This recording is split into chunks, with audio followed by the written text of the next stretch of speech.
Okay, hello everyone, and welcome to episode 39 of Twilight Epiphanies Radio. This is the fourth show in the series, Our Altered Histories, and my special guest tonight is Martin Lidke of Flat Earth British YouTube channel. And Martin is celebrating not only his fourth year on the internet, also he has recently celebrated his 1,000th video, so congratulations on that, Martin. Yeah, cool. So Martin is one of the leading researchers in exposing the false narratives that we have been given regarding our geographical, architectural, and social histories of our past civilizations, especially looking at the little known yet the exceptionally vast civilization of Tartaria. So he specializes in observing both the falsities and the new findings in cartography, our timelines, architecture, antiquitech, and the mud floods. So tonight, in getting to know Martin, we will begin with a look at how he grew up in his relationships with his teachers in history, bringing his own books to school, and almost demanding that the teachers answer his questions, which I absolutely loved when I heard that. He grew up on the sea with his father, so he has a very open relationship with learning, and he has a very open mind. I believe he is an absolute gem and a genius, and I welcome him to my show. Hello, Martin. How are you today? I am absolutely epic. Thanks, Cindy. Bore da. That's Welsh for good day. Thanks for the invite. You are welcome.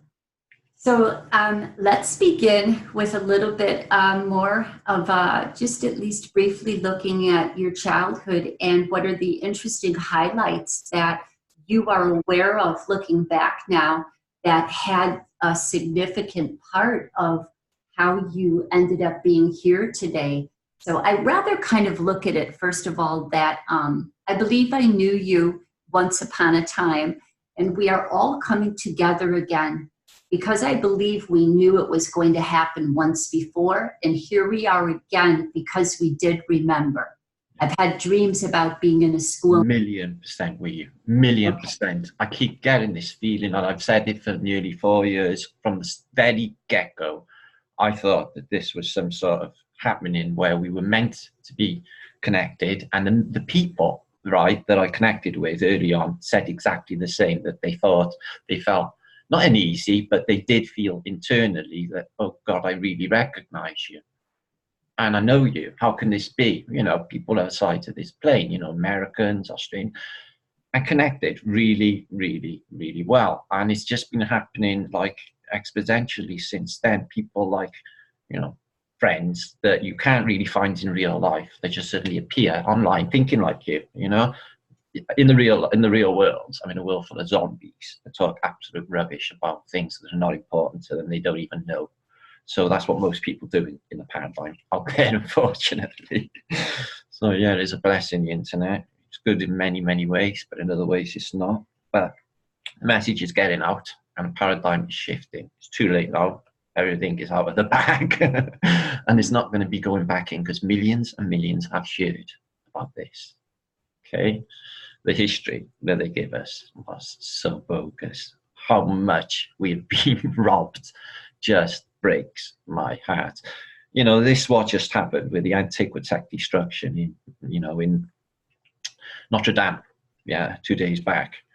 You know, I posted about it last night. You know, my mailbag was full. And people concerned as well. You know, I got, again, this morning, somebody in my emails, Matt, I'm worried about you. Well, why are you worried about me? Because you think the expose of antiquitech and then the biggest antiquitech device in Christendom getting touched. Not only that, you know, the same day, exact same hour, 3 other denominations were hit. This is not selective. This is over the board. So that was a synagogue and 2 mosques. And the Notre Dame, and another one posted this morning, one up in America, another cathedral. Okay, so there's a lot of different ways you can think about this now. This is to draw attention to antiquity, humanity, because it's out and they got to change the paradigm. Is that what it is? Are they taking out the last little vestiges of Tartarian antiquity that was left in Europe? Is what I feel, because that building, it goes a hell of a lot deeper. It's over the catacombs. It's connected with water. It's on a virtually impregnable citadel, which is a star fort, which is why this survived the mud floods for so long. Which is why this thing been here 850 years. I've been thinking about this place for so long. How doesn't it spoil mudflood when I can trace this record back so far? But it's the citadel, you see. If a mud flow or a vibrational, a serpent or a vibrational, wave was coming through, it would hit this river first. That would soak up a lot of the mud. That could be drained away into the Seine. They always put the main juice on a citadel. They do the same with star forts. And this thing is hard granite all the way around it, variations. So I think this is why this place, and I think these centres of these star forts as well, I think they can weather these events. I really, really do. I think this is why this place is so significant. My stomach was turning over while it was happening, and I just had this sneaky feeling that it was a marker for humanity to take notice. They're not going to, but somebody, a guy from Jamaica in my comments, a really, really sweet guy, said, Martin, he was quite concerned, thinks, that it should be dropped, okay, for such an important sacrifice. And it meant nothing to them. So imagine what they think of humanity. If then, one of the most important antiquity structures in Christendom, I can't think of any more besides St. Paul's, maybe St. Patrick's, New York, these sort of things that spring to mind. That is definitely one. Disney have pushed it like no tomorrow, with their fairy tales. So it's really cut into the paradigm. This place is not a good place. And for them to sacrifice that worries me a bit. Because I'm thinking about, how little they think about everybody else. And the paradigm's changing because, Brexit for Britain is making people think differently. Okay, yeah, the governments are mugging everyone in Britain savagely, to the case that they're not going to stop. They just been announced. They sat on all of these evidences of what's going on against Britain and its people for almost a year, and they're not going to let it off just yet until they killed off a hell of a lot more people. Because that's what the end result of this is mass die-offs.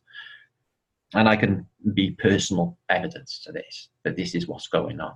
And they won't quit until they got rid of a load of people. Okay, this is going to be pushed all the more with Brexit on the horizon. So there's a mini reset happening as we speak in the UK. I don't know what sort of state America is in, but I feel similar, very similar. This lockdown on humanity, I think this was a marker yesterday. I do. I think this was a marker, 100% marker for if I just feel that if humanity don't wake up now at this pivotal time, at this crossroads, at this juncture, right, that we may not be able to scrape it back. Okay, the Phoenician lockdown is full on. They just sacrificed one of the biggest monuments, best monuments, full of treasures, priceless treasures they can never get back. It's just the mind can't even deal with what they sacrificed. It's just really, really sinister. So yeah, I will do my utmost, sacrifice whatever I can to just wake everybody up in an interim period. But I don't feel like time is on our side with the lockdown. This sort of level of Big Brother state is not something anybody would want to live in. If they really, really, really, really knew and sat and analysed it, nobody on earth would live under those conditions. We're not far from free now. We're all tied into this loop. What I'm saying is, when that lockdown happens, you won't even be a human anymore. You could be worth anything. And if that's what people want, and for their children and their grandchildren, and never get out of this loop of them in control, cyclical events, and the people getting down like cattle, and never taking the power back, well, that's just a real sad loss to humanity. It needs to be broken. That loop has to be broken, you see. For us, the people, it's all about the people. The worst thing about it, right, is if there was, like, for example, the collapse of society, collapse of the structure of society, they'll sort of paint a picture using Hollywood and using documentaries and films that people will turn on one another and go savage on one another. Okay. And I think in a lot of cases, maybe where I live, that might be the case. I certainly prepare for that just in case that happens. But in practice, that's not what happens. Now, the examples for this is Woodstock Festival. When you got nearly 1 million people, they arrange, and what happens? All the people, they club together, they feed one another, and they care for one another. The government and the outside see, oh my God, they worked it out. They don't need us. They don't need us. They can look after themselves. Oh, damn, they're building there. They seeded them. They rained it out as well, as you know. This is just, and they never had it again. They never had it again, not to that level, because they knew that the people really can get on and we can work together. And in a reset cycle, we can pull together and we can work it out. They do, but they keep us down so we don't. It's just very, very sad. I'm glad that there's somebody and the people know anyway. No, I really am so pleased about that. It's a blessing, a big blessing in my life, that. So, yeah, you haven't said any questions, I've just been talking. Yeah, but that's my thoughts. It's been a very busy day, and with that happening, it's all changed really. It's on, people are putting it on level with 9/11, and indeed, if you Google, Notre Dame 9/11 comes up with it. So it's like massive, pivotal changeover point for a new paradigm, and it's a marker. And you, at the moment I seen it, I thought, no, that's not that. I thought. I agree with you. They are using it as a marker. They are using it for energy fishing, for energy feeding. We should be more consciously aware of what energy, how we observe it. We need to observe it neutral and, as a matter of factly, as to they're up to it again. And maybe not even make too much of an emphasis on what they want it to be, but just observe what it is neutrally. So I very much agree with you. Thank you for that. I did catch your wonderful video. I wasn't going to go there. Lee Flat of British Sub, he posted about it. He sent me an email saying you need to get on this, because and everyone was just flooding my emails. I thought it's too generic, and I thought exactly that. I thought with that, Strange and all the other BS that's going on in the media right now, it's just all distractions and keeping away. But I was, excuse me, sorry, my bloody Skype's on. But people were basically bombarding me to respond my thoughts on it all, which is understandable. Yeah. I thought it was great that you came on and did that, so thank you. And in your reference to we are able to weather the wave coming in, being a dream shaman myself, I work in that level of dreams, a seer in the dream plane. So as I was talking to you earlier before the show, I primarily have talked about a very significant dream. And you've talked about Tesla in the past and his information being already information that was there, and how the narrative gets controlled. So this was a dream about Tesla coming in to a dream. And I was a little bit hesitant about, him communicating with me. He actually offered me a cup of coffee, which is very interesting. But point of it was after that, then I had a dream about a big black wave coming in. From the west? It came in, yes, from the left. It came. Yeah, because I've had exactly the same dream since childhood, and vivid. And I actually seen it when I was younger. I'm not dreaming in a sort of hazy vision. And it's always from that direction, and it's very, very high indeed. Yes. But not only that, something else is happening here as well, because when it's happening, my stomach is dropping like I'm lifting, and that's coming in. And that's what I get in the dream. And I get the feeling too, the feeling. Okay, I have had definitely a dream about one coming forward, and I just could not, one dream was I could not do anything about it. I just had to be comfortable and relax because it was happening. In this particular dream, a little prophetic and interesting, it came off the water. And I'm seeing in front of me, there is a man. I've stated this before in another show, but it's significant because it tells us that there is a way to weather, and it references, I believe, what you were talking about as you introed here, that there was a man, a fisherman, which is interesting. And I think you having, grown up on the sea, even is part of my remembering here, because the way to weather what's happening is to wear a fisherman's hat and a fisherman's, a rain hat and a fisherman's raincoat. And then the wave would pass you by when you're standing on the shore. And what was important was that when the wave went onto the shore, onto land, and it went between two big, huge rocks, that it was important about it going in between, that even when it went in between and when it returned, I know why. it would not affect us. We would be able to weather it both ways. I know why. I know why they did it. I know what that is. That's why I'm here. They build accordingly. When this happens, like the quarries, right? Which came first, the mud floods or the quarries? Well, in the photographic record, some of these quarries look like they've been around since, say, maybe the Victorian era, and they don't really look like they've been mud flood affected. So these courses have been cut, and I think it's for the drain off. I think these cliffs you see on sides of beaches that look like they're quarries, and these quarries exactly, and these channelings that are ancient as well. I think that it's for when the waters recede, when the changeover happens. Okay, now it's all about water. I am water. I'm literally, I feel more at home, I feel uncomfortable on land than I do at sea, meaning the sea is my first home. I grew up on ships. My father was a ship's captain, and so I spent more time on ships than I did on land, which is unusual for a boy.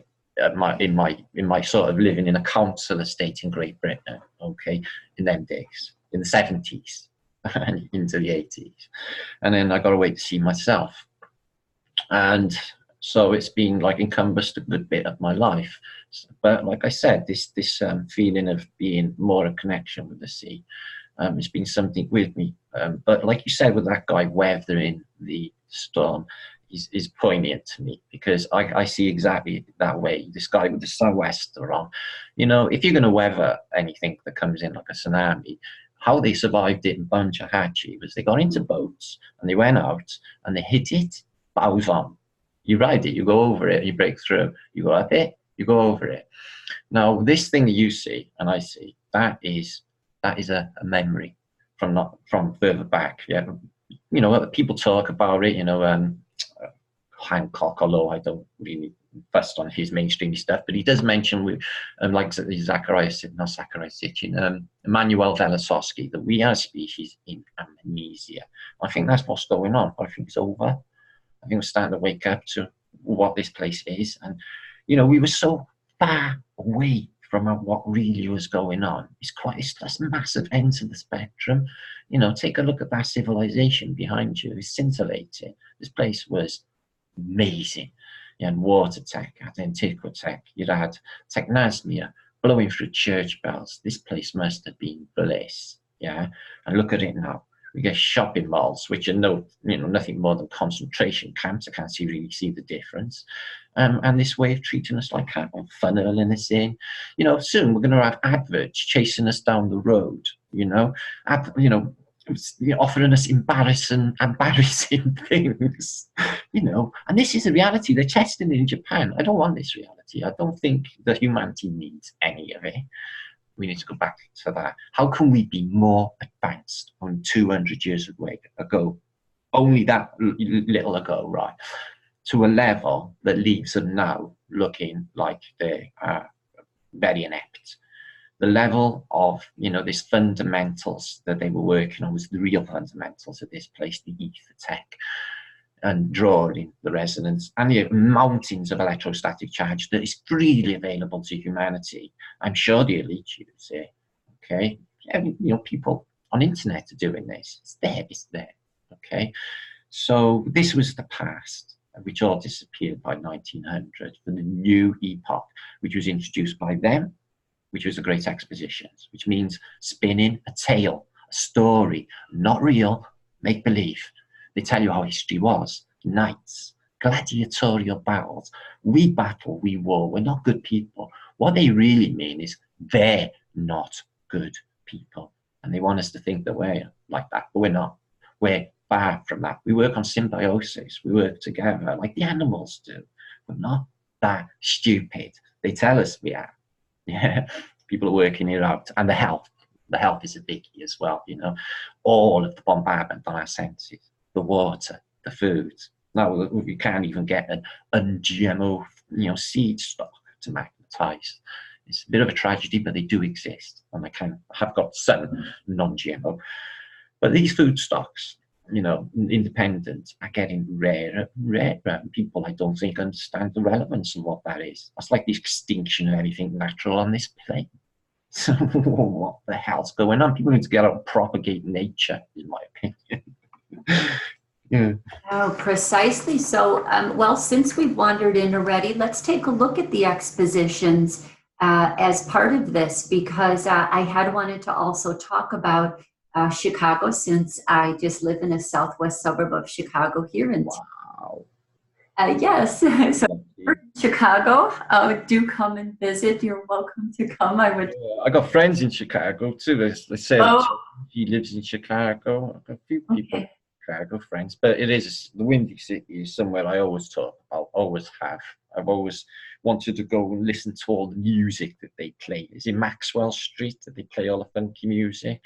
Yes, and yes. For the longest time, Yeah. when they play all of the soul and all of the Motown. Town blues. Yes, I saw very much on Jolly Hooker. Like that's you know, like on Blues Brothers, because that's in Maxwell. Yes, yes. I've listened to a lot of blues music and live bands in the past, and I see you also like Soul Train. Yes, one of my favorites. That is me out.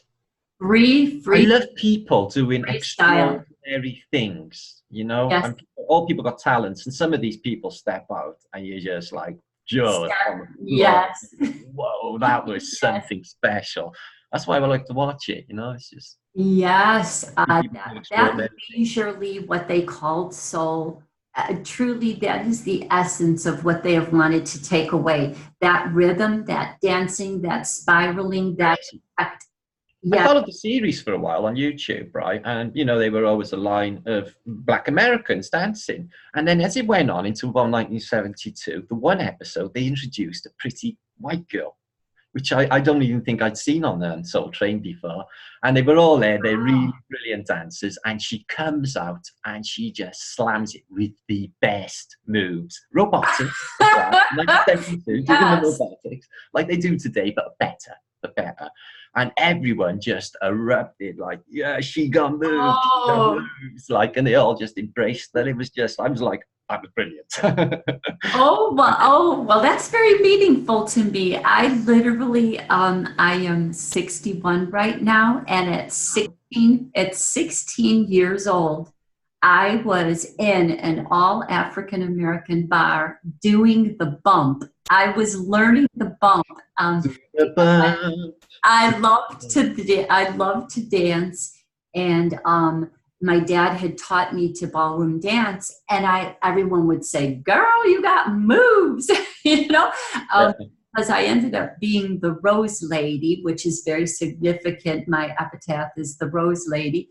And I worked in all different dance locations. So I learned and watched salsa and country and stepping, where these people doing stepping had these beautiful, glorious costumes and hats on that were huge and just beautiful. And it was remembering. And when we get to these big buildings and dancing, I want to also tell something significant I feel about that and the vortexing and that. I believe you've mentioned that in your videos.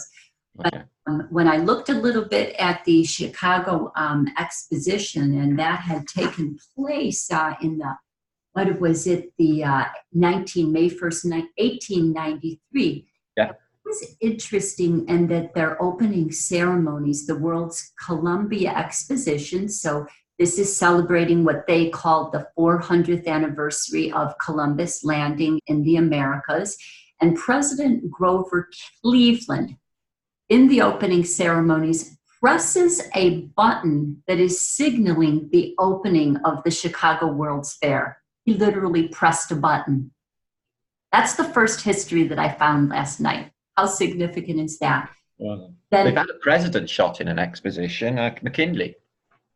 well, also what happened, well, that's interesting that you say, because what happened here, we had a favorite mayor at that time. Mayor Carter Harrison Sr. also was assassinated then at the end of this fair on October 30th. He was assassinated at the end of the fair. Halloween. And how remarkable is that? And then at the end, and it was a favorite mayor. And at the end of that fair, instead of them doing a closing ceremony, they had a funeral memorial service. They were sacrificing, they were spilling blood on the side.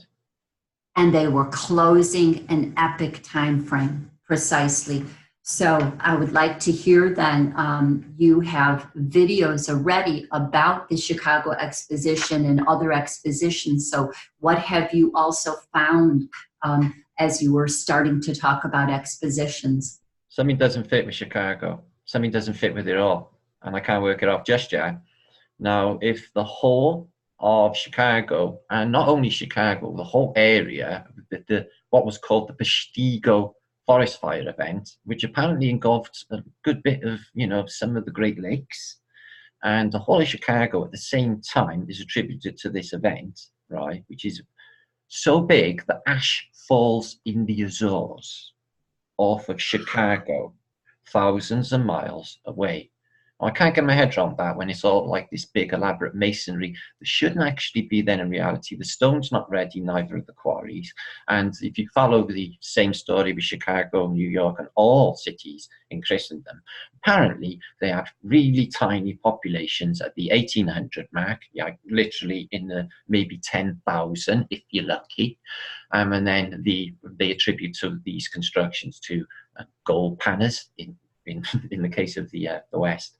And basically the whole civilization is up and running and there, right, prior to the Great Fire of 1871. Then Chicago is eliminated, and within no time at all, exactly the same MO as San Francisco being destroyed, exactly the same, right? It spooks me out to think this world appears, this old, beautiful, elaborate world appears, and all the buildings from all of the different countries on earth, and an exposition for science, and an exposition for Egyptology, you name it, they put in a subject that they were introducing to humanity. What really happened? This really, really gets on my nerves to think that how could they do it in such narrow time frames?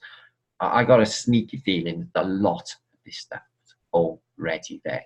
When you see these cities mapped out, okay, they got the infrastructure and the grid pattern, the city streets are there, okay, but buildings that are not really built on the maps, and the population's not there. They put the bridges in a case like New York, Washington Bridge, one I looked at yesterday, massive bridges, when there's only horseback and people. They didn't really need these massive structures. Again, knowing that what was coming. So that's the motor car, okay, and that just changed everything. But they prepared for it. They knew what was coming. It just goes to show there's nothing new under the sun, and everything is being sat on after every reset. What the best of what they reversed engineered or kept, the secrets, will be let out. The way I see this now, right, is because we're in the later throes and we're a post-flood society, and we're in the later throes now, winding up to the next cyclical event, okay? When we never had many people in the early 1800s, and all of those people arrived within 100 years, we can't really work out where these orphan children have arrived from, and the populations of the cities. I'm sorry, but reproduction doesn't crack it. Not when you've got a worldwide apparent cholera epidemic wiping out tens of millions in every continent. I posted last night millions of skeletons on Havana alone. A tiny little island. There's not even that many people really. What's that? The entire population. So this is happening across the board, okay? Across the board. I can't even get my head around what it is. It's almost as if, we've been completely wiped out that recent, and they managed to reset it. And there's something that happens in interim periods in between. We can't work it out. The photography is an anomaly. I can't work out whether we're looking at another time further back. I got last night, I'm going through a photographic collection, mint HD, moving shots, people jumping in the air, 1835. So by that, I smashed the historical paradigm, because apparently photographs are not around yet. Later, in 1830s, the first photographs arrived on glass plates, right? And they're really rough. If you Google now the origins of photography, they'll show you the first human. It was a man, a Freemason, by the name of Andrew Cornelius. Okay, that's the first selfie. And the first shot is a French street from 1837. I've got pristine mint moving shots from 1835. I can't work it out. They're not saying that these buildings we're looking at are cited as construction. Then they're saying this is when it is the photo. So this was pulled by other members in the community as well, that some of these crystal photos are actually a lot earlier. And I read early on that there's a conspiracy out there that Eastman has actually been sitting on the true age of photography all along, and actually it goes way, way back. You know, they got to keep it out, because if you think about it, we got photographs of important people in history like the Duke of Wellington, but we don't have a photograph of Napoleon. In fact, we don't have a true representation of Napoleon.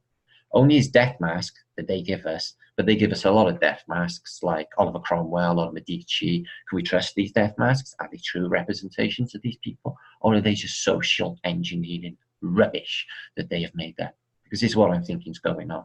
You know, they tell you how it works in the 60s. They give you Sgt. Pepper's. Every single one of those people on that cover are the social engineers of this paradigm. Every single one of them. No exception. They tell you, but they know that the sleeping masses will never know. It's just until only the initiated.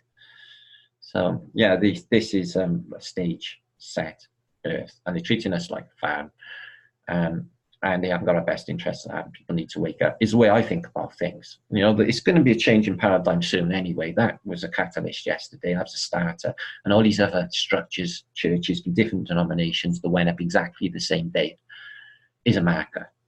Okay, and it's a definite crossroads for humanity. I'm not sure exactly the way it's going to be panning out, but they are telling us, that if they're willing to sacrifice their greatest achievement in antiquity, one of the greatest, I can't imagine that. Even if I would have been a week ago, somebody would have said to me, the Notre Dame will burn, I would have laughed in their face and said, no way will that burn. You know, so that was a shock for them to sacrifice that. So their attitude towards humanity, if they're willing to do that to their own greatest stuff and all their artworks that they can never get back, it's just, you know, quite alarming. Because what's next? You know, this is not even false flags. This is a new paradigm of the most important structures in humanity being burnt out in front of the world, you know. But like you said, everyone draws their mentality, and I'm done and dusted. I'll have a little look if there's any more clues, but I'm done and dusted with that. I'm moving on. You know, I'd see what it is, but I'm not going to draw any attention on it because they want you to. And then my thoughts are, you know, I'm wasted, introduce things that are on news, like Julian Assange or, you know, churches burning. So I'm moving on. I had to report on it, but time to move on. Not thinking about it no more.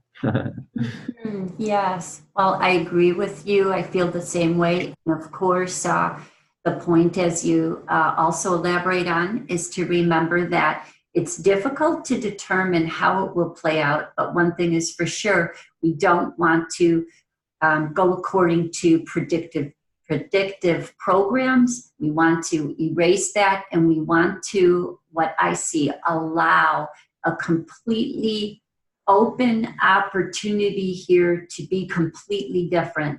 And of course, in my healing work, I work a lot with this and I want to use this as an example, as a microcosmic example. So often in my work, someone will come to me and say, oh, I just went to a psychic and they told me, for example, this is true verbatim how it happened, my divorce is going to be so hard on me, and this and this and this is going to happen, and I'm going to have all these troubles.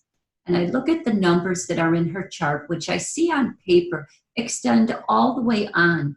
And in my opinion, I'm looking at the past. I'm not looking at the present. I'm looking at the past that's already taken place. And she has the opportunity to do things different in the present. Certainly, the energies dictate here and say that it's necessary for her to break out of what is, I refer to it, well, it's called the 16 number. It's the 16 is the tower card in the tarot, and it references the tower, and a lightning bolt hits the tower, and two people have to leave the tower. They have to leave the structure that they've been molded into in order to grow. So it's us coming out of what's been placed around us as a limitation and moving into something different. And in a sense, that is what we need to do here. We need to break out of the structures that have been imposed around us. So long story short here, in my opinion, and I ask spirit, I communicate, and I say to the universe, is this true that she must experience this? And I get an absolute no. So in working with her perception of reality, her divorce went so smooth that she found it almost unbelievable to happen, how her husband simply handed over the deed to the house. Everything was simple. It was so amicable. It was beautiful and wonderful.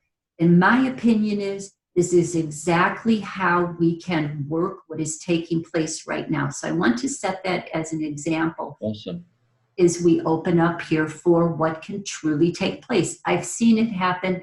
We have to release, and as you stated it so beautifully and eloquently, it's true. They are programming us to believe that it's going to be an apocalyptic scenario where we all turn on one another and there's no resources. That's not true. No, it's not true. That we can manifest all the abundance and whatever we absolutely need in order to move through this storm. I received the dream. You confirmed the information. It is absolute truth. And those with ears to hear, eyes to see, and eyes to project that picture of reality outward, it can take place. So all that we possibly can do is offer these truths that we have experienced, that we are aware of, and that we know to be absolute if someone's ready to be open to that perception of reality, that new openness.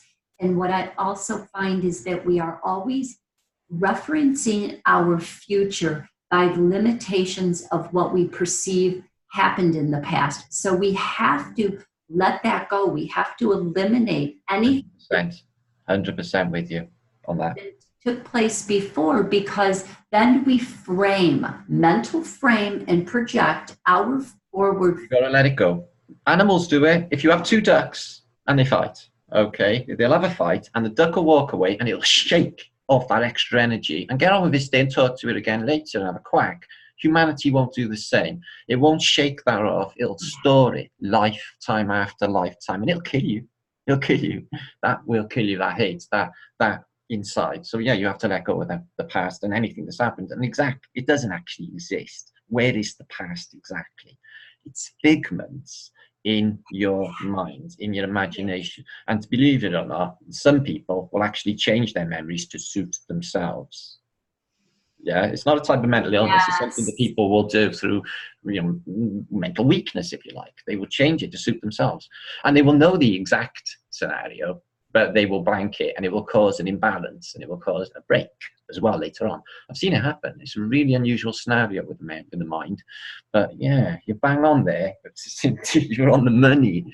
And that is how we were brought together again, and how I receive a lot in a very right brain reference. And you have all this excellent, especially left brain side of what you've been searching. So with this is the alchemical marriage here taking place again.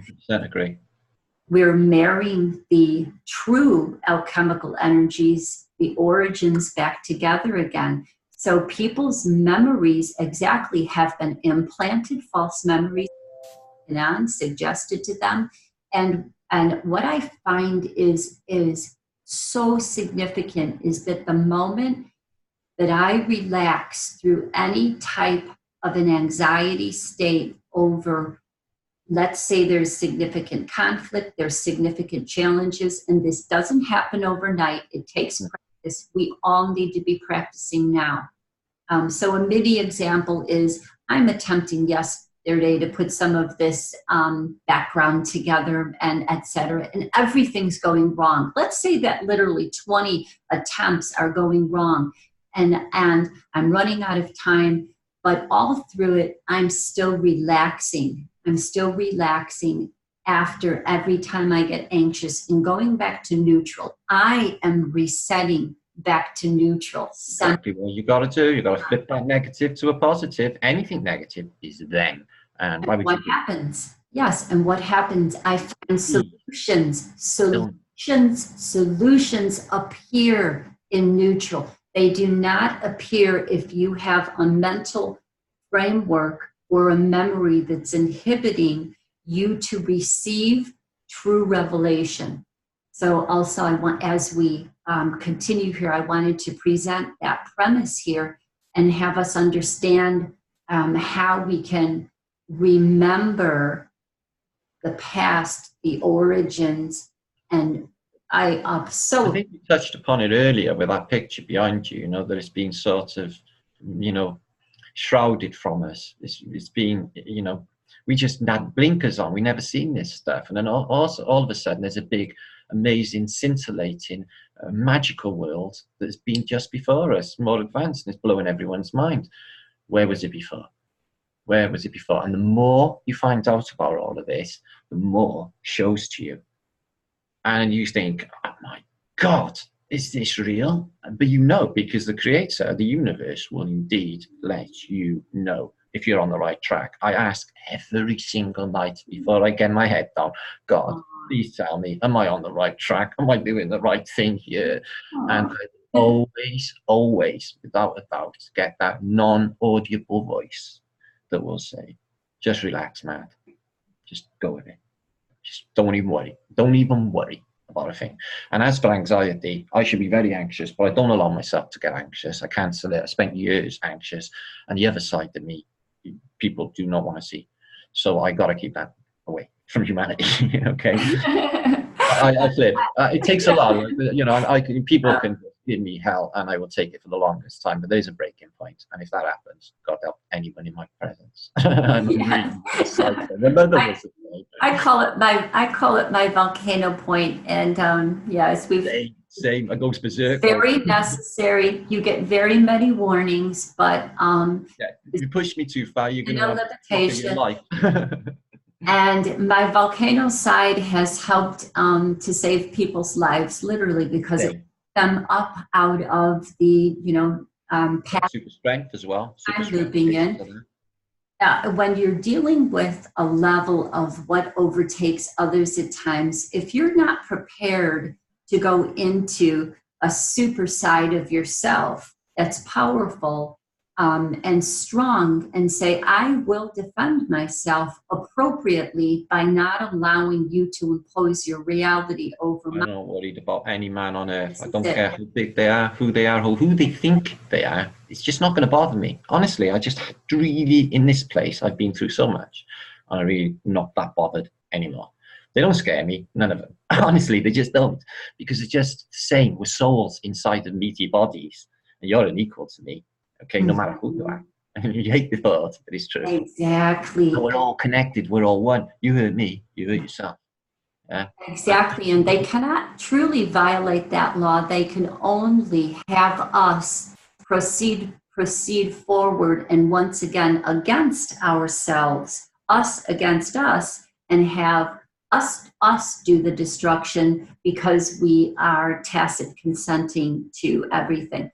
So let's do a little bit regression here to Tartaria. And you began your research then more than likely with receiving maps of Tartaria. And no, I think it was more inherent. No, it didn't start with maps for me. Oh, okay. I'm Estonian. I'm Estonian. I'm Estonian. My father's from Estonia, Tallinn. And the Oh, second okay. city in Estonia is Tartu, and the main strip through there is called Great Tartarian Street. And Oh, how exciting. yeah, so I Wow. thought, well, like, when I first heard about Tartaria, which was through Sylvie, maybe 3 years Okay. ago, maybe Okay, 3 years ago. wonderful. Yeah, knew Yes. it. So I thought, that's just like that street in Tartu. So I basically went on Google, went down, had a look around, and like, right, so I'm at Tartaria now. All right, cool, cool. Well, what's this all about? And then I dived in. I must have more expansive library about Tartaria than any other human on earth at this point. I know so much about this, and it is a reality. There is someone else. Don't get me wrong. They didn't have all of Earth. I'll give you an example. The Aztecs were basically when the Phoenicians arrived and they introduced this death cult and everything went coaxi-cattle death cult. And then the engineering, basically the pyramids, the step pyramids, which are nesting technology, okay, was not being harnessed. They were being used, as the glyphs show us, for practicality of killing en masse. Okay, like impaling people, just like the film Apocalypto shows. Well, that's what they tell us anyway. So this is the Phoenician mindset anyway. Okay, so who were the Aztecs before the Phoenicians came? Because they weren't Italians.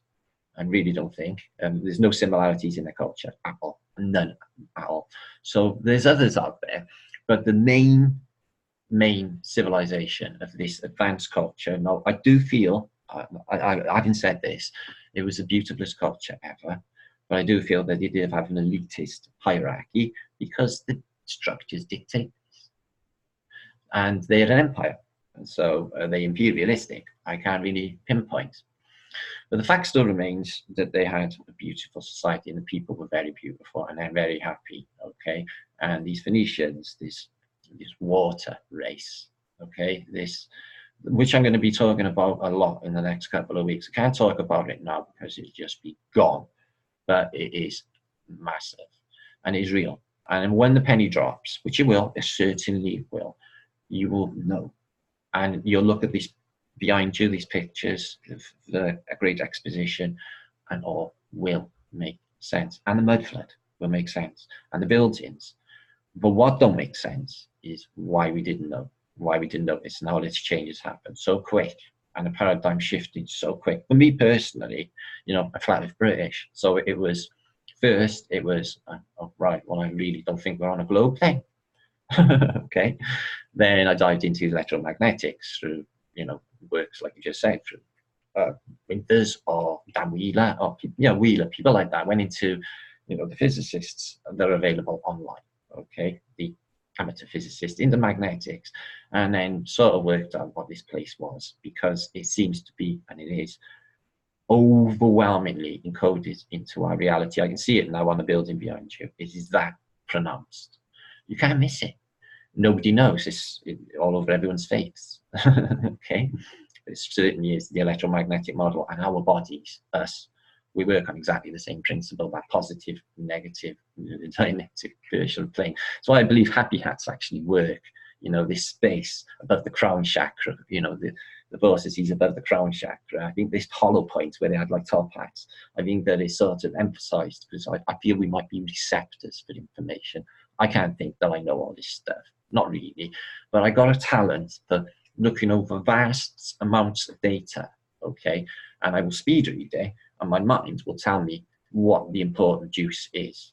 So it'll say, stop, read that again, that was important, and I'll read that again, so right, okay, that'll stay, and I'll carry on. This is how I do it. So I have that talent that I go through massive amounts of data and pick out juice, okay? But the information that I just pick out of the ether, and I'll double check myself and say, is that right? Do I know that? And I'll Google it and oh yeah, right, okay, I know that. Where did I get that from? It's like the Akashic record. I can just pull it out of the ether. So I think, okay, that we might be receptors for information in the ether. That's why I wear my hair long. Like the Rosicrucianists definitely believe that, didn't they? With their growing their hair long, there was antennas to their follicles into their minds, into the brain fluid, which would enhance this technology of, some people call morphic field. I don't know what to call it, but it's definitely the universe. what I like to call now, I think, works out for you, doesn't it? If you do it right, sort of pans out. Yeah, you can see it happening. You don't want to take, anything for granted. You don't want to push it. You don't want to recognize it too much, if you know what I mean. Just ride it, go with the flow. That's what I say. So that's what I do. It's definitely there. In my case, because making a difference in the world and smashing paradigms, things get a bit strange. I've double questioned myself. Am I just a bloke in my house living in a fantasy world and none of it is real? Is what I ask myself sometimes. And then I go onto my comments on my emails, and real people, will tell me, how much I've changed in their lives of different sort of formats. And Martin, this is off the radar. So for that token, I need constant verification externally that, this is real, because you will double question yourself, that you're on the right track and stuff. But as I said, I keep having verification daily, which allows me to go further into this rabbit hole, further down the rabbit hole. I don't know how far down it goes.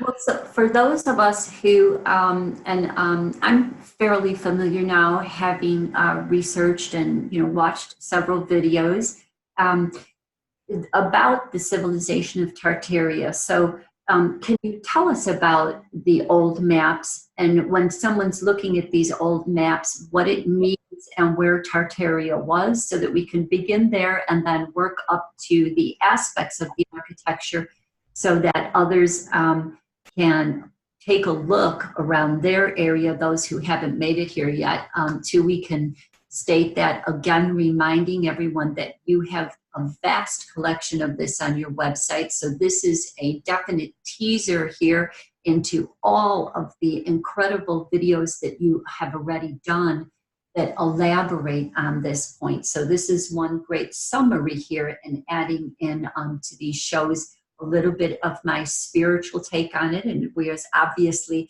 designed this to meet again and put these correlations back together again. So let's take a look at what you're finding in the maps. Okay, well, I collect atlases, and I collect antique atlases also. And I've been studying them since I was a small boy.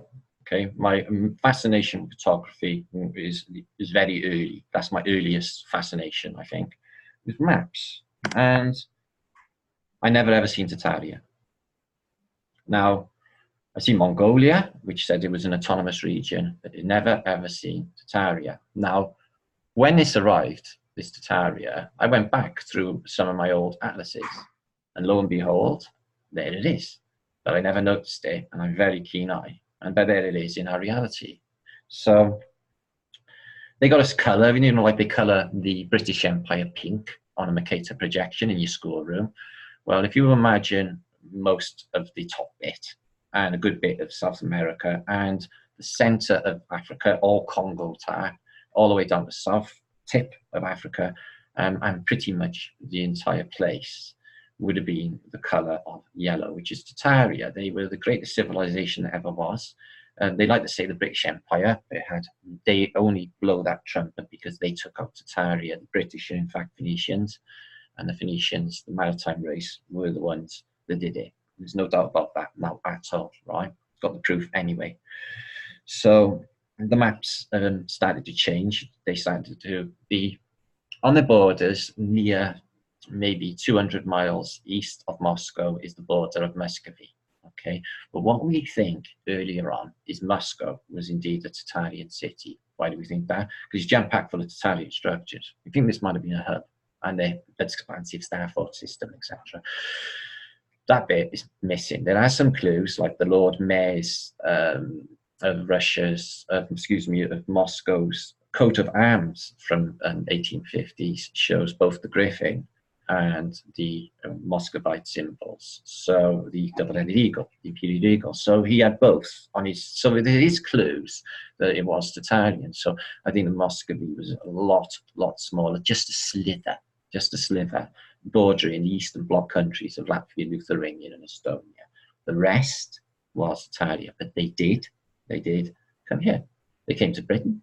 I don't know whether they were in full control, but their fingerprint is all over our reality. In Scotland, you've got tartan. The tartan is identical to the tartan worn by Tartars in the Ukraine. You know, this is no accident, okay? Now, the maps, we can't really trust too many of them, I gotta be honest. I always realize that. I prefer to trust my printed, that have been with me for the last 40 years books in my possession, than what they show online, because so many have just been punched out there. And honest to God, you can do that in 2 minutes on a computer. And they're poorly cartographied anyway. There's no continent that's accurate size. They never ever do anything. And they're not even on a Mercator, these projections, but at the same token, it was there. Now, I'm flat earther, so what I think is there's more land. I really, really, really do. I think that the Hyperborean area, if it's still there, okay, is in a place further north than they're telling us in this flat realm. Okay, I definitely think this could be a scenario, and I think could be the origins of the Tartarians, and sort of like what they say, like Atlanteans. Okay, now when this cyclical event happens, that is the skyfall, it's more than just any EM flip. It's I can't say it in a sentence just yet. No, that's just going to mess my day up. It will happen, right? But it's not what you think at all. It's just not. It's not what any of us thought. But once you know, it gives me shivers even thinking about it. Okay, that's why I know. All right. Mud floods were definite. Okay, these buildings you see, not these ones, but these Tartarian structures, they all exhibit that they've been underwater, don't they? Yeah. So we've had big floods in the mid-period, 1550s, I would say. But I would say, okay, this is what I would say. What I'll do is I'll give you a little chronology now. I think this ran out. I mean, the whole world, right, was Tartarian, and this level, okay, in what they would call the periods of the 13th, 14th century, okay, because these glittering golden maps that I have seen with my own eyes, as in the Mappa Mundi in Hereford Cathedral, that I sort of can trust. I know its origin. There's these scintillating palaces, okay, like that in the background, but in 1290.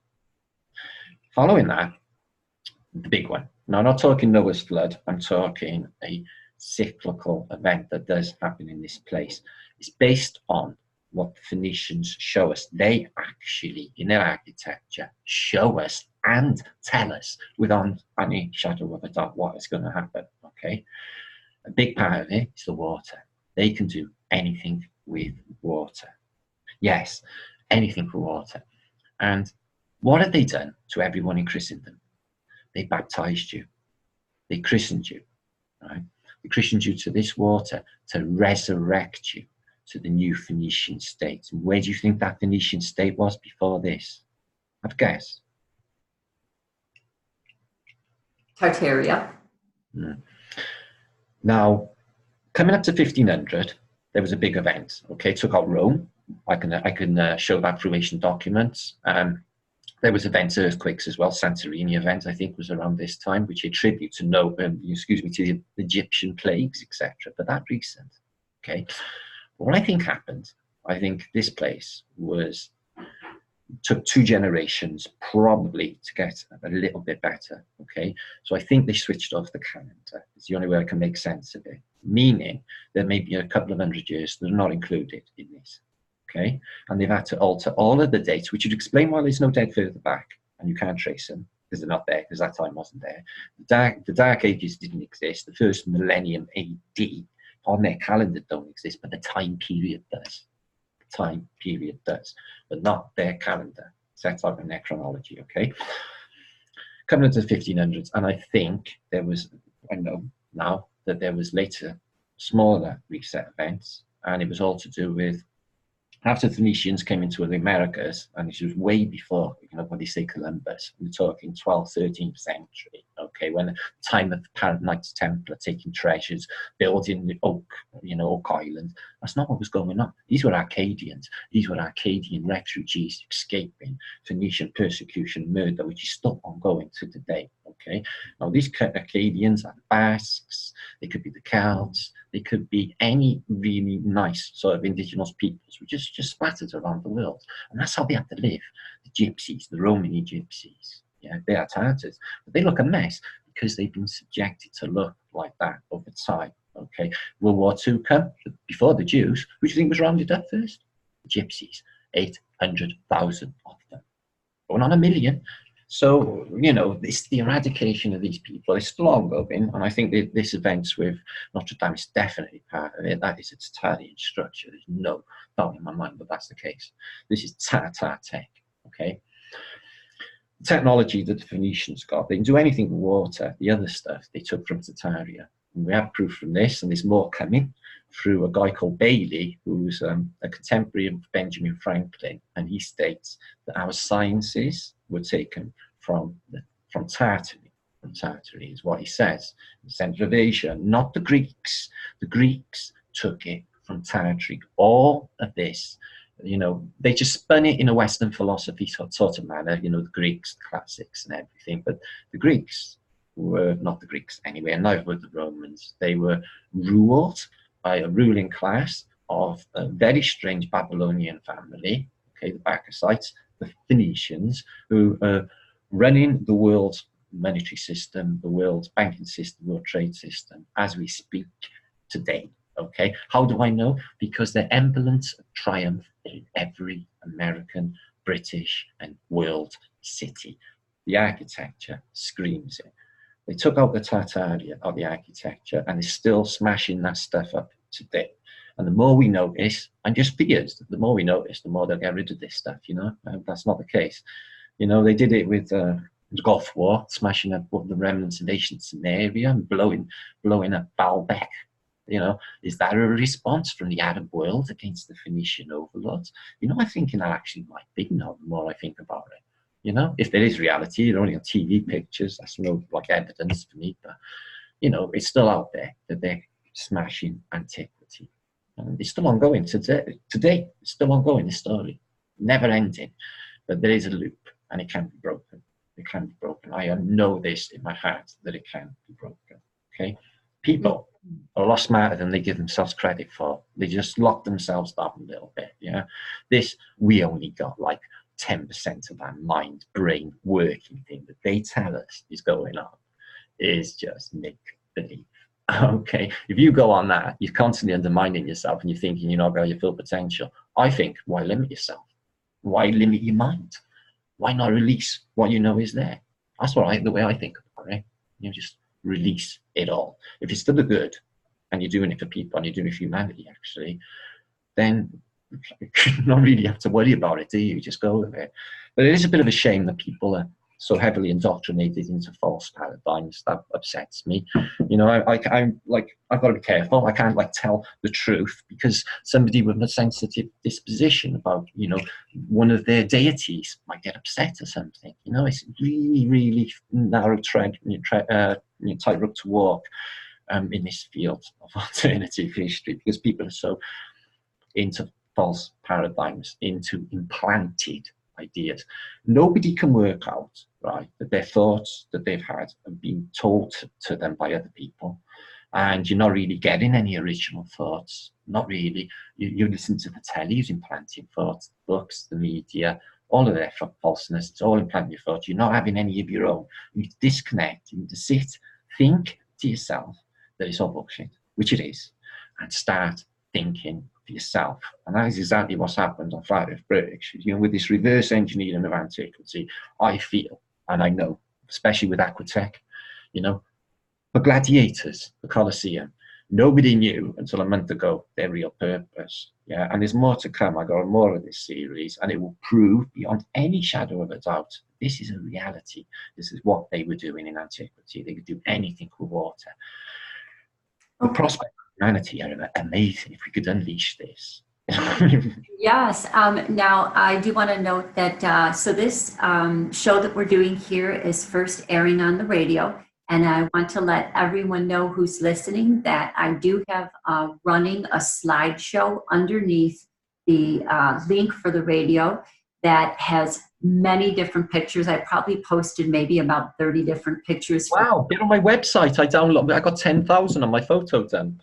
Yes, and so Oh, while brilliant. as this first airs, people, some of them are only listening, and of course later I will be putting up, and you may be putting up this video for people to see. So there is a picture of a Tartarian building behind me here, have in my virtual background, and so in regards to those who are maybe just listening right now, and for them to take a look at the buildings differently around them. Can you do a description of the Tartarian buildings and the Antiquitech? I love that word. It's the first time I ever heard it. I actually didn't look I at it. remember the day I thought it, and Lee went, "Yeah, Matt, yeah, you spelled it wrong." I love it. Antiquitech. It's so true and so very real. Allowing the imagination to release. So there are many different aspects about free energy, resonators, the antennas, that the structures that people aren't aware of and you talk about. So can you go into now us viewing these Tartarian buildings and how, again, we'll just emphasize that they were here already, but other cultures, these infiltrate traders, these falsification people have documented and told us that they built them, but those narratives are not true. And that has also come in Sylvie's show. We emphasized that. And your show very greatly emphasizes that. So can we talk about the aspects of these buildings so that people can? Sure, they are there already. Damn right they are. You know, I did an expose last week. I used Amsterdam as an example and its development of the city or its planning. And they weren't planning a city, they were digging a city out. The evidence is in the photographic record, the evidence is in paintings. You have giant Tartarian structures. Concert hall, the concert hall for Amsterdam is in the middle of a field. It's the best antiquity, best architectural quality you would ever imagine, interior and exterior, okay? Yet, for the elites that go in to watch the opera, they have to go and traipse across a muddy field, being bitten by horseflies, and there's no paths or nothing running up to it is an impossibility. And Amsterdam seems to be covered with these at this time, okay? Because this is the latest events of that massive flood that happened in 1772, okay? That took it all out, and then they were reclaiming it from the mud. The Dutch are brilliant engineers and dam makers, and these people are very canny, and they have certainly worked out how to keep the sea at bay, because it is all about the water with these, okay? They're preparing, and it's the same with the structures. Now what they did, they expect it, they know how it works, and they build accordingly. These, like for the example, that giant dome structure you can see just behind you, or any American civic building like the Minnesota State Building, Austin State Building, the White House, these buildings are made of a specific type of rock hard granite, okay? I've researched into the granite, it was available later, but I'm talking way back, further back. Now these things, if I don't believe nukes exist, but if they did, these things would not move if one went off. They are immense, okay? And they all spoil mud flood. Okay, but the further down you get, if you go into these so-called basements, the ground is rock hard for some reason. Okay, now these buildings, okay, they were underwater for some time. Water recedes, they come in after the water, obviously by its nature, and the cyclical plasma events, okay, which will cause somatic waves, you know, sort of earthquakes, or all volcanoes going up at once, that sort of thing. But that happens in a big one, you know. There are limited, smaller resets that they know about. It's almost as if you imagine like electricity, where it just sparks, and then, so then they weather. It's all the them ones. So when them happen, okay, They come in and it's free masonry because it's masonry that is free. They come in, okay. Now with the case of Tartaria, they literally revamped the whole lot. They took off any evidence of them being the occupants by wiping the plaques. All plaques in Christendom are wiped blank. You will have Phoenician ornamentation, which is associated with the sea. So it would be seashells, it would be mermen. They're gods. It will be Thames pouring out of the water pot. It's all allegory, but it's not really. They're actually showing you how this place works. When you piece it together, which each one is showing you, there's one with the trident, okay, which is Poseidon, god of the sea. These Greek gods, which are not Greeks, they are Phoenicians, which we can trace back to Phoenician origins. I could pull up a book that shows you where their origins came from, Babylon. So they changed the architecture. It's still got really high-end architectural quality. These buildings are built on microcosms of this place, this EM model. Okay, they literally got domes, which is like a Mount Meru. They got like 4 angels. They're working on electromagnetic principles. But you know, the columns as well resonate, and they're made of a specific marble. The whole thing is a machine. It does something. They still do today. So why when you go in some of these, you know, really big public buildings, massive staircases, marble floors, myself, I feel like I'm going to get a nosebleed. I feel this building has a presence, and I feel there's pressuring down on me. How can a building have presence? Well, they do. Buildings are alive. They do have presence. They're like old men, some of them. Okay, they're friendly or they're not. Okay, they can look after you. Okay, they can not. This is what I think of these buildings. Why would the whole of the power structure be based on architecture? They put it on all their banknotes. Everything is their greatest symbols of their achievements for power and capitalism is their buildings, isn't it? It'd be the White House, or it'd be the Houses of Parliament. Buildings are everything with these people, the architecture. They build accordingly, I think, and they weather them, and when it all, you know, sort of resets, which they know about, and they will, you know, they prepare accordingly, and then they come out and then they clean up the cities. But the population arriving still doesn't answer the question where they come from. Okay, millions died. We could trace them. We know where their skeletons are. They're in like the catacombs of Paris. Then ones I showed you with 1 million in just in pits in Havana, or millions, you know. And this is across the plain. You can trace this mass style only that recent time ago. Okay, mid 1800s, when they're attributing it to famine. In the case of the Irish, it was the potato famine. Okay, or a cholera epidemic, because they want you to believe that every single watercourse in the whole of the world was infected by the same cholera epidemic. Now that's impossible in itself because they're not all connected to one. So that killed. That's what the official narrative is. But really, there was a reset. They were cleaning this place up. Okay, and I think it was done dusted by around 1830s and 40s. Mud still showing in Russia and places like Tomsk, St. Petersburg even, at this period. In the photographic record, you will see there's zero population, no life, none, no birds, no dogs. And it's not only St. Petersburg, you could go to Venice. You know, well, I got a photographic record very early of St. Marco Square should be teeming with pigeons and people, and it's dead. People will use exposure problems all the time of day. You got out early when nobody was around. Cities of this size in seaports are buzzing early in the morning. And not only that, okay, you can get the shadows on lampposts. You know, we're looking at middays in some of these pictures. These should be these empty, like stage set cities, like in Westworld, the movie, ready for the populations to turn up. Cleaned out all the mud. You get these crews come in, clean these places up, get them ready, get the infrastructure ready. In this case, with the expositions, introduce the new world. All of the people in the late Victorian photographs, right, are relatively young. You don't see any really old people. No, you won't. You won't see 80 and 90-year-olds. They're really rare for some reason, but they are overwhelmingly children, okay, in all of these Victorian images, even up to the Edwardian days, you know, beginning in the 1900s. Now, these reset children, they've arrived from somewhere.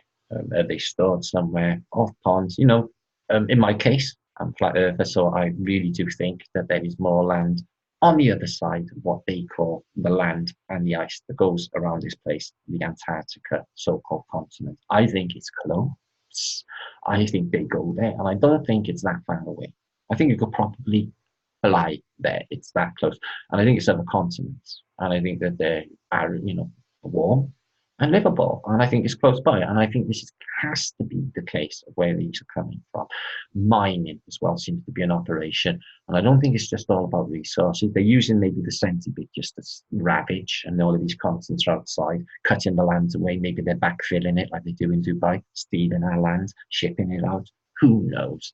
But the whole place looks like it's been mined. I mean, on a bigger scale, the whole place shows massive plasma affected areas. So where you get sparked, there's some ideas that the moon being a luminary and definitely a plasma object.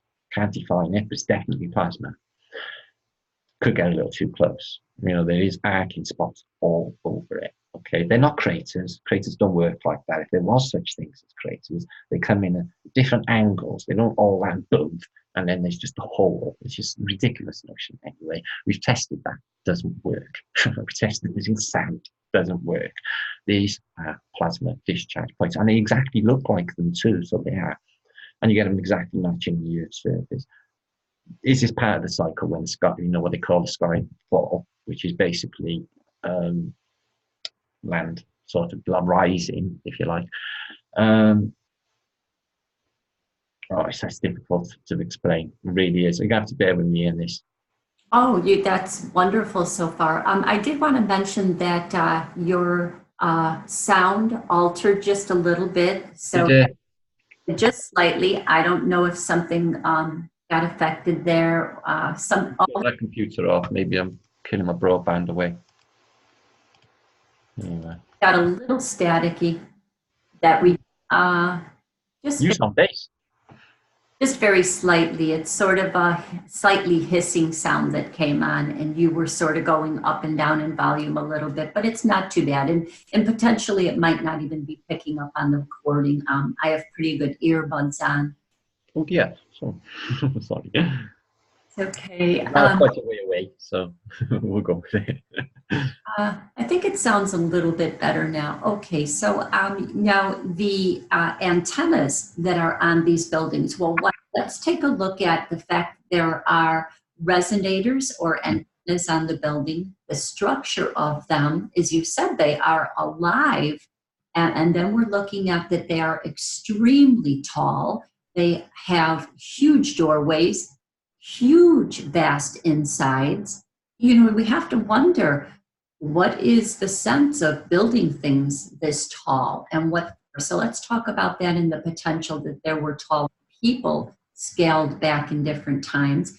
And then the most unusual of all is it true that there are or were absolutely not any indoor bathrooms in these places? And what that possibly means. So can we talk about maybe those 5 different factors about the original Tartarian buildings and their structure? Okay, well, the atmospheric electricity, I think, was used up until probably the 1895 to 1900 mark. It disappears off the photographic record, but seems to be there until then. Okay, now it seems some may be still active. Okay, I've seen some evidence out in places like Cambodia and stuff. So the resonators themselves, they're based on perfect geometric geometry, and basically they have to be symmetrical. Okay, perfectly symmetrical, and they have to be made of the purest metal. Now, I would love to be able to reverse engineer one of these things and be able to make metal of such purity. Sorry, I know, love. Metal of such purity, and then I could try it myself, because when you do that, this thing will naturally resonate with the ether. It would be just so sweet. So they're using that technology. They still work, some of them, I think, but the mechanism, these steels that go through the domes into the onion domes and down into the superstructure, the whole thing becomes magnetized. The whole structure has wire in its superstructure, which would make it magnetized. This is different technology to now. Okay, there's different fundamentals of physics. This is amazing to humanity. I can't even imagine the full prospects. Now, with the architectural quality, that is down to resonation as well. If angles, it's called technosmia, that's a science of vibrational quality, sounds, echoes, bouncing off of geometric ceiling layouts, which is also an incredible subject, which will bounce back and will be interpreted by the human in a very specific way, sound frequency wise. So it could be 4, 3, 2, etc. They use church organs. Organs, they're completely different to the organs that they were. Okay, they came in and they reverse engineered these things. They were something bigger and better before. These organs, okay, were good for your organs. Okay, these organs made things special. And there's no accidents. They're just underneath these organs. They have amazing cymatic patterned windows. You may have witnessed one on the basically the Notre Dame event. Okay, cymatic patterned windows is no accident, because these, through the lead as well in the windows and the specific way of making this glass, allows this vibrational quality to emit through into the ether for the benefit of all in the towns and countryside. Benefits: massive production of vegetables and foods. Trees grow bigger, they're gone, they're taken out. Mud floods, you won't get any over 200, 300-year-old now, they're all gone, they got taken out. That's another extra proof the mud flood is a reality. There's no trees, old ones, they're all gone. They should be there. Some on higher grounds in America have survived it, okay? So it's just mental stuff. The benefits for humanity are just exceptional. People, now they've obviously, not obvious really, but when you have a look at it and you think, why are they building the entrances to all these department stores or hotels in all of America and all of Britain? Seem to be like 50 foot high and really, really massive arches, and the doors are incredibly big too. So why would they make doors so big? Because there was a race, I think, living alongside us, and I think they were okay as well. And I think that was the giants. I think they too were Tartarians. I think they were subjugated by the Phoenicians, who were little, fat, squirty guys, okay, that just got rubber lips, like wet lip Romans. Can't stand them, can't stand them. You know, the Tartarians are the people, okay, and these are the controllers. Everybody else who works for them, or wants to be like them, gets to have their tributations. Meaning, it's the same sort of mindset will give them the actual appearance of these people. I've actually watched it in my life, and like, because you think like them, you actually look like one, which is why most of them look pretty much the same for some reason.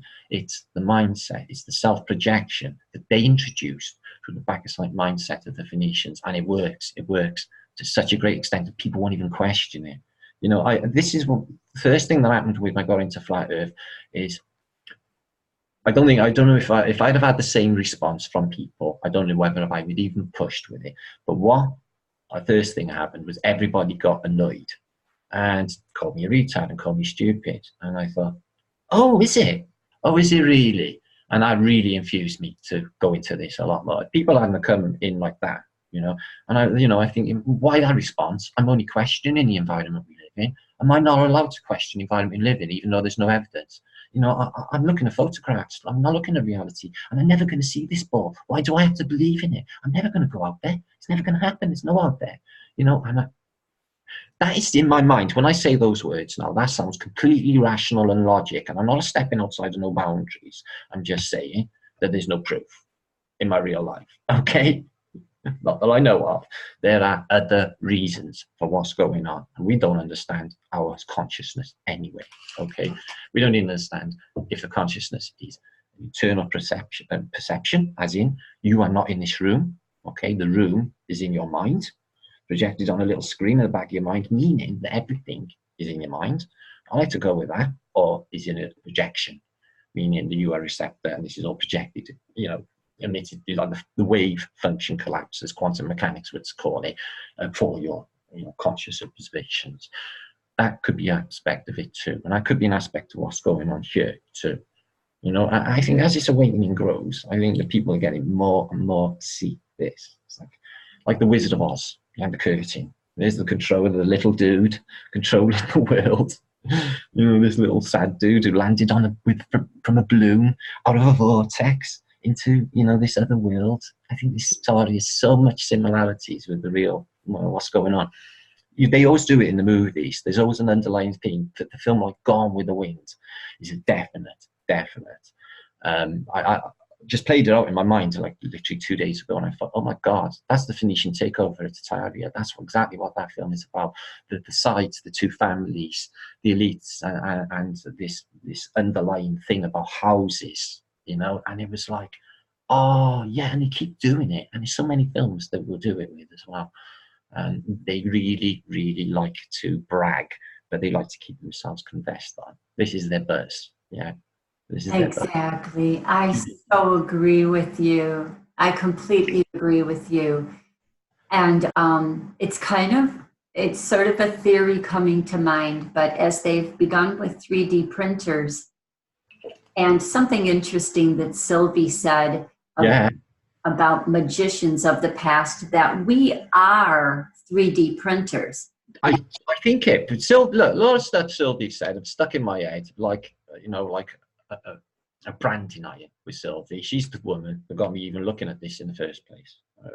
I tried to contact her, but she sent me a video saying flat earthers and nuts and stuff, so I didn't bother again. She's a lovely lady. I would love to connect, but there you go, can't have it all. But yeah, she's so on the money. I think I got a sneaking suspicion of how some of this stone technology was made. I actually going to do a video about it. I've got it actually waiting in the background, and my ideas what I think is going on, with these polygonals, etc. I think I know how that was done vibrationally. I think I know how it was done. Manifestation, I think, is a reality. I'm 3D printing these, were we that sentient and we were that forward? I just got a sneaking suspicion that we were. I really, really do think that we magic that. Just do it, these statues are unbelievable, and they can't be. Some of these paintings, like Sylvie says, microns thin, impossible, with a pot of red ochre, in the medieval. They can't replicate it today, outside of, 3D printing. The 3D printing. Okay. And yes. Manifestation is a reality because I have manifested. And I don't mean like, literally looked at something and it's appeared, but I have intended to have something, and within, in a short time, or maybe weeks even, without any doubts, because that will just make it evaporate and disappear. That's how intent works and law of attraction. It arrives. Yeah. Doubt is the biggest, problem with humanity, is doubt in itself, I reckon. If you intend that what you want and never limit, and just think, that voice that comes in and says, no, you can't do that. No, you're not up to that. You can't do that. That voice is not you. That's not your friend. That's someone negging you out. That's an enemy in your head. I tell it where to get off, and I get on with the job. I really, really do. And it just makes for a better existence in this place, a realer, something external messes with us, is what I think. They call it Archon, they call it Jinn, okay? It's wrote about to a great extent, the Greeks, Archons, said that they got their knowledge, right, from out there as well, okay? Meaning that they, absorbed the knowledge from the Akashic record, and the classical Greeks that we're talking about, so that's Aristotle, that's Aristophanes, all of these people, these great thinkers that they have to, will say that they pulled it out of the ether, okay? Which is all where thought comes from in the first place, I think. They're telling you anyway, so I think that's the case. Amazing. But the Greeks and the Romans, they will push Greek classical education in universities, colleges, campuses, all over Christendom. And there's that as the reality for introducing democracy and the way that this place is, when it's not that at all. It was Tartaria. They are Phoenicians. They introduced this sick system of greed and wantonness and capitalism. And you want this, you want that. We don't want it. We don't want any of it. No, we really, really don't want it. Because when you get old, and if you end up in an old age pensioner's home, demented and dribbling and pooing yourself, you're going to know when your life has passed you by, right, that you were wrong. This is the breaking point for humanity. I think we need to wake up. I wish people could listen to me. I wish I could get more to listen to me, but YouTube is stepping on me chronically. I can't really get my word out. I so agree with you, and would like to interject at this point. You hadn't listened to one of the previous shows where it was introduced about titans and giants, and then human-sized people, and how there were battles in the past. And I kind of have my insights were kind of going, that battle stuff, that talk about battle sort of reminds me of how we introduced so far the ideas that we can and always had the potential to be civilizations that even if we were different scaled in size, we could be cooperating together.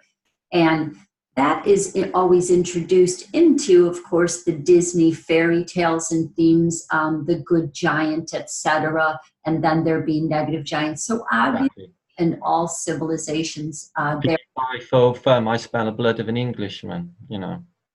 Exactly. So they've known the stories. They fed them through fairy tales. They altered the fairy tales, and I'm very articulate about that. Even though in the first show it was introduced that there's so much truth in media and comic books, cartoons, etc., TV shows, very true. But we have to be very careful about the non-truth parts, the 10% that's disinformation, because in that part, those parts of the wars that take place are the false parts. I'm not saying they didn't take place, but we don't want to carry them to with us to believe that that's the only potential for how peace can be achieved. It doesn't make any sense. It's very inaccurate. And it's, again, a predictive programming. Okay. I got to go shortly. I have my son. I've got to basically go to, travel and go out with him now shortly. Yes, I was going to ask you, and I meant to. I'm sorry. I got so enthralled with listening to you. No, it's buzzing. I'm buzzing myself. Yeah, but I thought you may have a time limit here, and we definitely have been talking for a very maybe close to about an hour, 40 minutes. I would give you longer, but I really, I forgot all about Lawrence had to go and do Well, this. we certainly can continue again. So we will end here with that idea that there were different scales of humanity, and that we can peacefully come together, because there are thoughts about the end meeting the beginning in this current time frame. And my thoughts of it, yes, we do meet the beginning. I see that with everyone. I've always felt that's what the snake eating its tail means, but because we complete a 360 degrees, but we're supposed to go up to a next octave. And Steve Richards and holographic kinetics is going to... No, it's the time. It's the time. No, we've been doing that for quite some time, but this is the jump now for humanity. They call it the age of Aquarius. There's 1,000 different callings to this time, but it is the next jump for humanity. People need to get on board, because this is what's happening. There's no way out now. And they try to keep us from not making that octave jump up, but to stay with the old scripts. So I'm even going to be doing a show in the future with a very famous astrologer who has brought in the ideas that we need to let go of the astrology scripts to a certain degree, because they become predictive programming, and that's sure. What I have discovered about numerology. So she was the first. What do you make of me seeing 111 constantly in my existence for all of my life and daily? Yeah. I went to a fortune teller once in a local Cardiff market. Yeah, she was supposed to be really good. My family had been to her, and she'd given really good readings. I went in there and put my hand out, and she looked at my hand. She closed it like that, and she said, "I can't read you, love. You've got to go." And I got scared. I was like, "What? Is he saying I'm dead or something? Well, what's the matter? Why won't you, what's the matter reading me?" She said, "I just won't be able to read you," like that. Freaked me out a bit. I walked away. I was like, "Why? What's the matter with me? Was I so different? Why couldn't you read me?" She would not read me, and she got unnerved by looking at my hand. Because she probably knew that you would be able to see through something about her. Buster. Yeah, exactly. And that you probably don't adhere to locking into a destiny. Well, I will tell you that a lot of these readers and psychic readers are working with mental astral bodies, what we sometimes term our spirit of soulless individuals, and this is part of the jinn. This is part. Martin guides me in this place, man. I navigate through that place in my lucid dreaming state. It helps me. Yes, and those shadow aspects oftentimes get connected to psychics who aren't aware of this, and they have a higher perspective, but they're not telling the truth all the time, as well as they are telling the past as it happened and not allowing a new future to take place. Right. So she probably feared you because you're breaking the connection to, you know. Yeah, it's smash a paradigm later on down the road. Yeah. I can relate to many experiences like that myself. Really? I wasn't very well received in the New Age community when it first came in. I red flagged so much. I was kicked out of a lot of different things. But I always saw a different picture. I asked the wrong questions. And I said, something's not right here. I can't tell you how many books I have here that have written all over in the side. I'm like it. I don't like this. How dare they say this? This doesn't feel right. And it was an inner barometer that said, no. I get it. My inner barometer guides me as well. I'm the same. I think myself, shall I say the opposite? Yeah. Shall I just blast them with the truth, or shall I just keep stum? That's my. I think my better side. I think no, that's just going to trail out of control. They're never going to have it. So I just, I tippy toe. We tippy toe, and there's a politeness to everyone being stage of their journey that they are at. But we also have the right to absolutely say we are allowed to move forward. We have freedom of free will. We have protection by that, and on and on. So I'm going to say goodbye to you now. Okay, again. I'm going to go more times, Cindy. My son's asking me to help. Okay, yes. We'll say goodnight. Thank you so much. Thank you, listeners. And we will see you next week on Twilight Epiphanies Radio. You are a gem and a beautiful blessing. Thank you so much, Martin. Bye-bye now. Oh, that was epic. Thank you, Cindy. Okay, yes. Okay, bye-bye. And you know stuff. Oh, and thank you. Together again, and together we rise. Bye-bye. Wasn't it?